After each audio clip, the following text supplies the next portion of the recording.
అమ్మ జగన్మాత ముందుగా భక్తులందరినీ ఆశీర్వదించడానికి ఈ భూలోకంలో నీ దేవతలందరినీ అయితే తలుచుకున్నావు తల్లి, చాలా సంతోషం.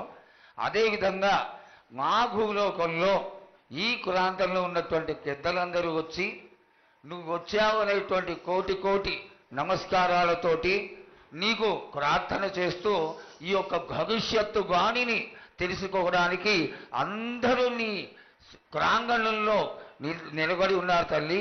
కాబట్టి దయచేసి మేము అడిగినటువంటి ప్రశ్నలకి చక్కటి సమాధానాలు చెక్కి చక్కగా నువ్వు శాంతి చదువుతావని ఆశిస్తున్నాం. ముందుగా అమ్మా, అందరము చిన్న పెద్ద అందరం కలిసి శాఖలు సమర్పించి బోనాలు సమర్పించి నీకు సంతృప్తి జరిగిందని చెప్పి మేము అనుకుంటున్నాము. అమ్మా, నీ సంతోషాన్ని తెలియజేయ తల్లి.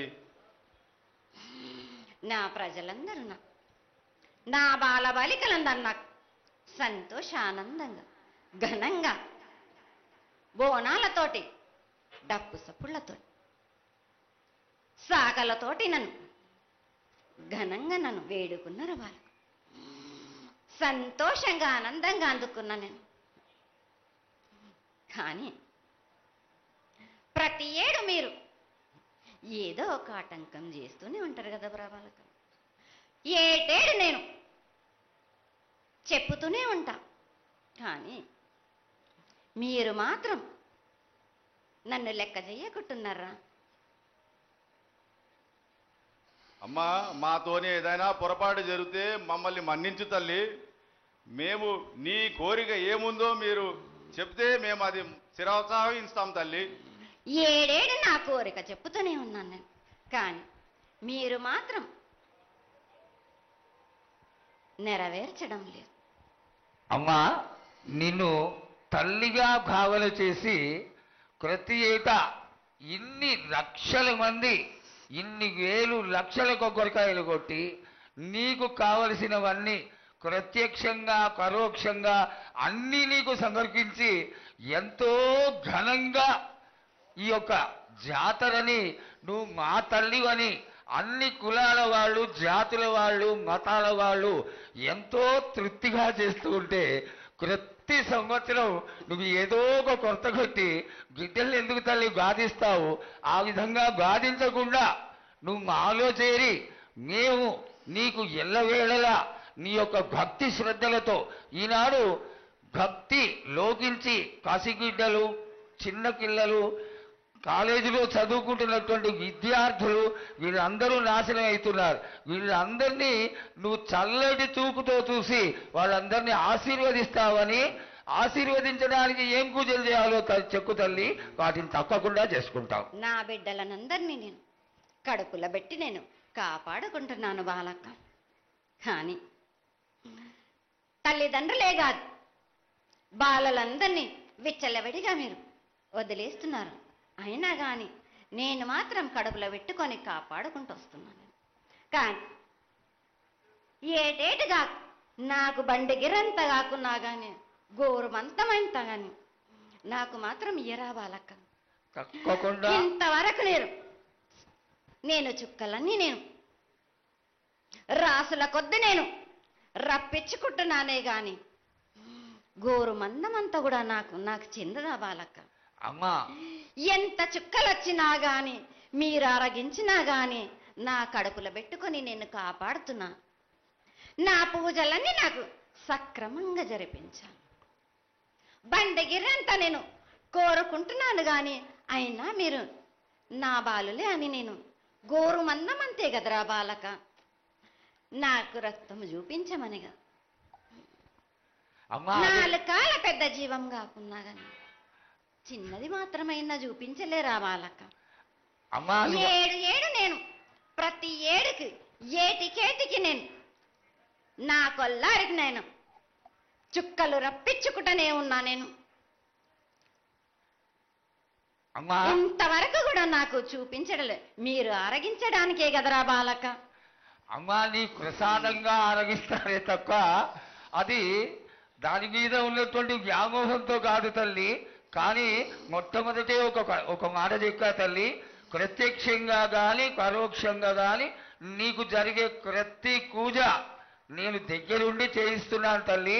నువ్వు సంతోషించి ఆనందించి మమ్మల్ని ఆశీర్వదించాలే తప్ప నీ కోపాన్ని తెలియజేయరా తల్లి. నా కోపానికి మీరు బలి అవుతారు బాలక. నేను కోపం చూపించడలేదు. నేను కోరుకుంటున్నాను. నా బాల బాలికలందరినీ కాదు, మీ అందరినీ కూడా నేను నా కడుపులో పెట్టి కాపాడుకుంటున్నాను. కానీ నేను ఇంత చుక్కలు రప్పించుకున్నా కానీ నాకు సక్రమంగా నాకు పూజలు జరిపించండి బాలక. నేను వేడుకునేదే కాదు, నేను ఆజ్ఞ చేసిందంటే, నేను నా కన్ను ఎర్ర చేసిందంటే మీరు మాత్రం రక్తం గక్కుచోని చేస్తారు. అమ్మా అది వద్దు తల్లి, మాకు వద్దు. కాబట్టి నీకు శాంతి ఎల్లవేళలా ఏ ఏ విధాలుగా ఎంత చేయాలో అంతా చేస్తున్నాం. శాంతిగా నువ్వు మా మనసుల్లోకి చేరి అన్ని పూజలు చేయించుకో తల్లి. అదేవిధంగా ఈరోజు మన దేశంలో విచిత్రంగా మరణాలు ఎక్కువైపోయినాయి. అగ్ని ప్రమాదాలు, అలాగే తెలియకుండా మనుషులు కొట్టుకొని చచ్చిపోవడం, అనవసరమైనటువంటి రీతిలో మనుషులని చంపేయడం, ఇది ఎంతవరకు సబమైనటువంటి విషయం తల్లి. ఈ యొక్క పరిణామాలకి నా ఉద్దేశం నీ యొక్క పాత్ర కూడా కొద్దిగా ఉన్నదేమో. ఎందువల్లంటే పుట్టించేది, జీవించేది, మరణించేది అన్నిటికీ కారణమైనటువంటి నువ్వు, నీ ఆశీర్వాద బలం మా పైన తక్కువయ్యి మాలో ఈ విధమైనటువంటి మరణాలు సంభవిస్తున్నాయి. ఇవి జరగకుండా నువ్వు మళ్ళా ఉత్తరోత్తర ఈ విధమైనటువంటి ప్రమాదాలు జరగకుండా కాపాడాలని, ఆశీర్వదించాలని వేడుకుంటున్నాం. నాది మాత్రం కొద్దిగా ఉంటుందని అనుకుంటున్నారు, కానీ తప్పకుండా ఉంటుంది బాల. కానీ కాలం తీరిందంటే తప్పనిసరిగా ఎవరేది అనుభవించాలో అది తప్పనిసరిగా అనుభవిస్తారు బాలక. నేను మాత్రం దానికి అడ్డురాను బాలక. నా అయ్య చెప్పింది అయినా కానీ తప్పనిసరిగా పాటించాలి అని. కానీ మీరు కూడా నాకు సంతోషపెట్టడమేగా, సక్రమంగా పూజలు జరిపించండి. కొద్దిగైనా నాకు రక్తం చూపించండి. ఇది వరకు నేను చేసిందంతా మీరు సంతోషంగానే అందుకుంటున్నానే. కానీ మీరు వాగ్దానం తీసుకుంటారు కానీ మీకే సరిపోతున్నాయి కదా. అట్లా ఏం లేదు తల్లి. నా రూపాన్ని కూడా మీరు అడ్డుపడుతున్నారు మీరు. కానీ ఇది వరకు నేను శాంతంతో నిన్ను కడుపులో పెట్టి కాపాడుతున్నాను. ఈ ఏడు జరిపించలేకపోతే నేను మాత్రం ఎవరెవరు అడ్డుపడుతారో వారికి నేను రక్తం గక్కేలా నేను చేస్తాను.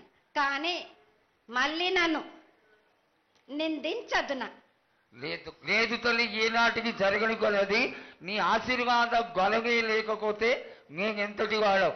పూజలు పునస్కారాలు నీకు ఆనందపడేటువంటి విషయంగా ఖచ్చితంగా చేయిస్తాను తల్లి. అదేవిధంగా నా బాలులందరికీ ఒకటి విజ్ఞప్తి చేస్తున్నాను బాలక్క. నన్ను కొల్చేవారే కాదు, నా అలంకరణ చేసేవాళ్ళు కానీ, నా ముందుండే వాళ్ళే కానీ నాకు మాత్రం తప్పనిసరిగా విధి విధానంగా నాకు జరిపించండి. అమ్మా తప్పకుండా చేస్తాను తల్లి. అదేవిధంగా గ్రామ పెద్దలు, నగర పెద్దలు, కౌరులు, భక్తులు అందరూ నీకు ఎంతో ఘనంగా ఈ 3 సంవత్సరాల కంటే కూడా 100 రెట్లు ఎక్కువగా భక్తజన సందోహం నీ ఆలయానికి వచ్చి ఎంతో గొప్పగా పూజలు చేశారు. ఈ పూజల యొక్క సంతోషాన్ని తెలియజేయ తల్లి. సంతోషంగా ఆనందంగా అందుకుని ఏటికొక్కసారేగా అందాం. బాలబాలికలు సంతోషంగా ఆనందంగా నాకు పూజలు అందించారు. నాకు వారి అందరిని నేను వెంటుండే కాపాడే భారం నాది. అరికాలకు ముళ్ళినట్టే నా ముడి వల్లతోటి బీస్తాను భారం నాది. తప్పకుండా తల్లి. నా గ్రామ ప్రజలందరే కాదు, నన్ను కొలిచేవారు, నా కొల్లారే కాదు, నా కజల్లలందరూ కూడా సమానంగా చూసుకునే భారం నాకు. తప్పకుండా తల్లి. ఏటికొక్కసారే కాదు, అందరి విషయంలో కూడా నేను తప్పనిసరిగా నేను తోడు నీడై నిలబడతాను. నా రాష్ట్రాన్నే కాదు, నా దేశాన్ని తప్పనిసరిగా కాపాడే భారం నాది. కానీ ఒక్కటి మాత్రం గుర్తించుకోండి, మీరు రాబోయే రోజుల్లో మహమ్మారి కూడా వెంటాడుతుంది. మీరు మాత్రం జాగ్రత్తగా ఉండండి. మీరు పాటించవలసినవి పాటించండి. అగ్ని ప్రమాదాలు కూడా జరుగుతాయి. వీటి గురించి కూడా తప్పనిసరిగా ముందే హెచ్చరిస్తున్నా నేను. తప్పకుండా తల్లి. అదే విధంగా పోయిన సంవత్సరం నువ్వు చెక్కినట్టుగా వర్షాలు చాలా చక్కగా కొడతాయి. కాడికొండలు సస్యవృద్ధి చాలా బాగుంటుంది అని తెలియజేశావు. ఈ సంవత్సరం రాబోయే సంవత్సరంలో ఎంత ఆనందంగా ఉంటుంది, ఆనందంగా ఉండడానికి నువ్వు ఏం ఆశీర్వదిస్తావు తల్లి? ఈ ఏడు వర్షాలు తప్పగా కురుస్తాయి. పాడి పంటలు కూడా సమృద్ధిలా ఉండే చూసే భారం నాది. మీరు మాత్రం 5 వారాలు నాకు పప్పు బెల్లం పలహారాలతోటి కాదు, నాకు ఎట్టి విధంగా నాకు ఈ జాతర జరిపించారు. నాకు అట్టి విధంగా నాకు కొల్లారి నుంచి బాల బచ్చల దగ్గర నుంచి నా ముందుకొచ్చి నాకు కడివడి సాకబోసి నాకు పసుపు కుంకులముతోటి నన్ను ఆనందపరచండి. నాకు సంతోషంగా ఆనందంగా అందుకొని మీరు కోరిందల్లా కొంగు బంగారం చేసే మహంకాళిని నేను. అమ్మా, నువ్వు ఆ ఈశ్వరుడికి చెంగడి నీళ్ళు ఎంత సంతోషమో ఆ విధంగా సంతోషమైనటువంటి తల్లివి కాబట్టి నీకు ప్రతి ఒక్క ఇంటి నుంచి శాఖలు సమర్పించడం ఎంత గొప్ప విశేషం తల్లి. నిరాడంబరతకి ఇది నీ యొక్క గొప్పతనం తల్లి. నువ్వు కేవలం ఇంత తీయటి భోజనం పెట్టి ఒక చెంగుడు శాఖకు వస్తే ఆనందించి రోగాలని వ్యాధులని అన్నిటినీ కాపాడుతావు కాబట్టే నీకు సేవ చేసుకుంటున్నాను తల్లి. నీ పూజలన్నీ తప్పకుండా చేయిస్తాం. అదేవిధంగా ఈ అకాల మరణాలని ఆపడానికి ఏదన్నా ఆనందమైనటువంటి విషయం తెక్కు తల్లి. తప్పనిసరిగా చెప్తా. ఈ ఏడు నాకు నా రూపాన్ని నిలబెట్టేసరికి నాకు మాత్రం రక్తం చూపియండి. నాకు రక్తం చూపించకపోతే నేను మాత్రం ఊరుకోను. వాళ్ళకు కొల్లారే కాదు, గ్రామం మొత్తం సంచారం చేస్తాను. అయ్యో, అంతటి ఉగ్రసుఖం వద్దు తల్లి. చేయించడానికి పెద్దలందరూ నిన్న కూడా ఒక చిన్న చర్చ జరిగింది. అయినంత తొందరలో నీకు అది ఎవరాపినా గాని నేను మాత్రం ఆగను బాలక. ఇది వరకు నేను సంతోషంగా ఆనందంగా అందుకుంటా. ప్రాణానికి మాత్రం నష్టం జరిపించను గాని రక్తం మాత్రం తప్పనిసరిగా చూపిస్తాను నేను. మహామారిగా నువ్వు నీ యొక్క తాండవం చూపించొద్దు, ఆశీర్వదించు. మళ్ళా వచ్చే సంవత్సరానికి అన్ని బాగా జరిగి నీ యొక్క ఆశీర్వాదంతో ఇంతకి కొంత రెట్లు ఎక్కువగా నీకు జాతర చేసుకొని ఆనందపడతాను తల్లి. జై బోలో మంగళమాతే.